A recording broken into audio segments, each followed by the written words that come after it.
রাধে রাধে সবাইকে। তোমরা সবাই কেমন আছো? আশা করছি ভালো আছো, আর আমিও ভালো আছি।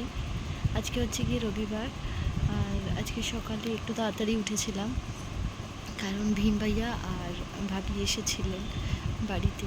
তো তাদের এক্সাম দিতে যাওয়ার ছিল বলে ওই জন্য আমি তাড়াতাড়ি উঠে গেছিলাম। আজকে একটু তাড়াতাড়ি মানে কি, তাও 8টা 8:30 নাগাদ উঠেছিলাম। আর এখন ঘরটা সবাই ঝাড় দিয়েছি, বিছানাটা পরিষ্কার করেছি।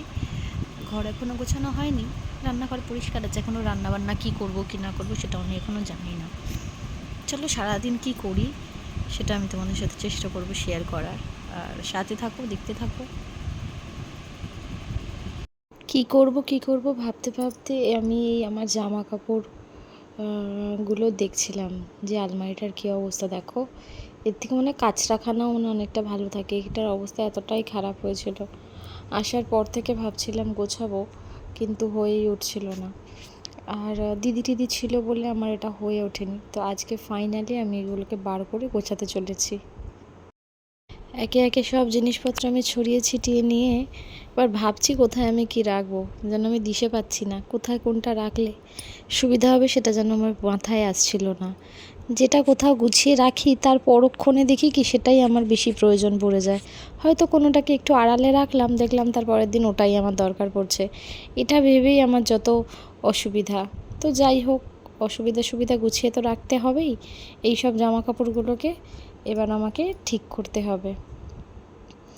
এবার আসি আমার এই খালি জায়গাটাতে নিয়ে। খালি জায়গার মধ্যে আরও কয়েকটা জিনিস রয়েছে। তো যাই হোক, এই গোছাতে গিয়ে এটা আমি পেলাম। এটা আমাকে আমার ছোটদাদু দিয়েছিল বিয়ের সময়।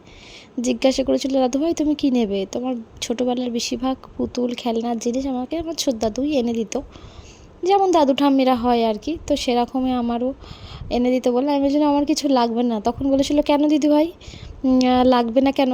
নিতে তো তোমাকে কিছু হবেই। তো আমি প্রচণ্ড আহ্লাদ করেই বলেছিলাম আমাকে একটা পুতুল এনে দেবে। তো বলেছিল, দাদুভাই এখন আমি কোথায় পুতুল পাবো? তো মনে হয় সামনের কোনো দোকান থেকেই গিয়ে আমাকে এটা এনে দিয়েছিল। তো আমি সেটাকে আর বাড়িতে রেখে আসিনি, ভেবেছি যে এটাকে নিয়েই যাওয়া যাক।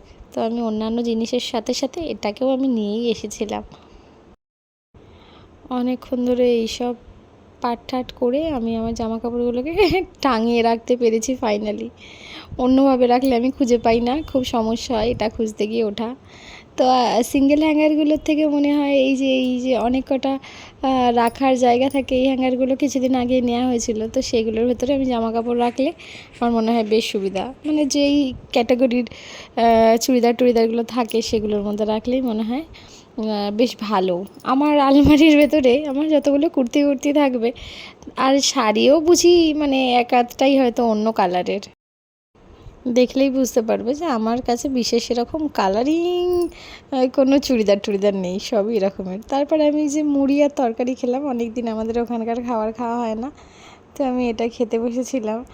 আর তারপরে দাদা কাড়া বানিয়েছিল সেইটা খাবে বলে।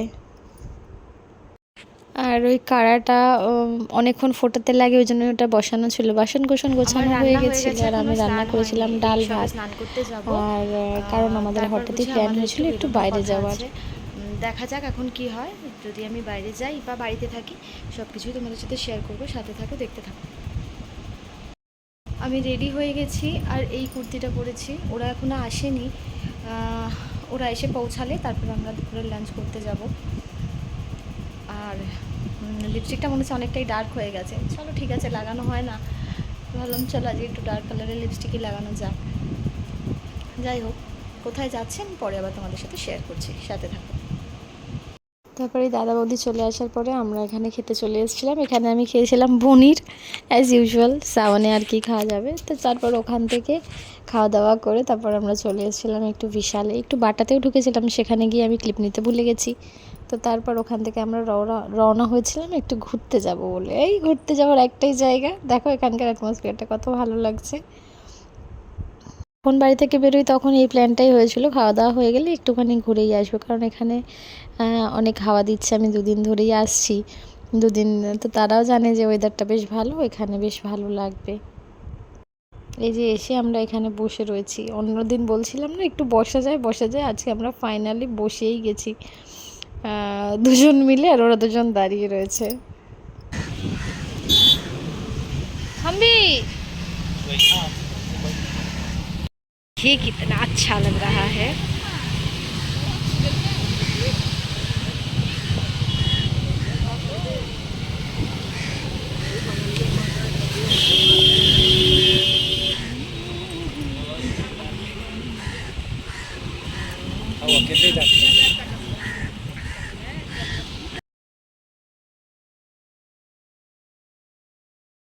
তারামণ্ডল কিন্তু ঘোরা আমাদের হয়ে গেছিলো। তারপর আমরা রওনা হলাম বড়দির বাড়ির দিকে, মানে ভীম ভাইয়ার যে বড় বোন আছে সে আমাদের তো দিদি হবে, ওই জন্য আমি দিদিই বললাম, সেই দিদির বাড়িতে বায়না হচ্ছিলো অন্য অন্য জায়গায় যাওয়ার, কিন্তু হঠাৎই আবার দেখা যাচ্ছে একটু বিশেষ রোদ, ওই জন্য আমরা বললাম যে না, যদি আবার বেশি রোদ ওঠে তাহলে কোথায় যাবো, কী করবো, ওই জন্য বলা হলো যে না, দিদির ছোট্ট একটা বাচ্চা আছে, তাকে দেখেই না হয় আসা যাক। দেখো গাড়ি গরুটা কি সুন্দর।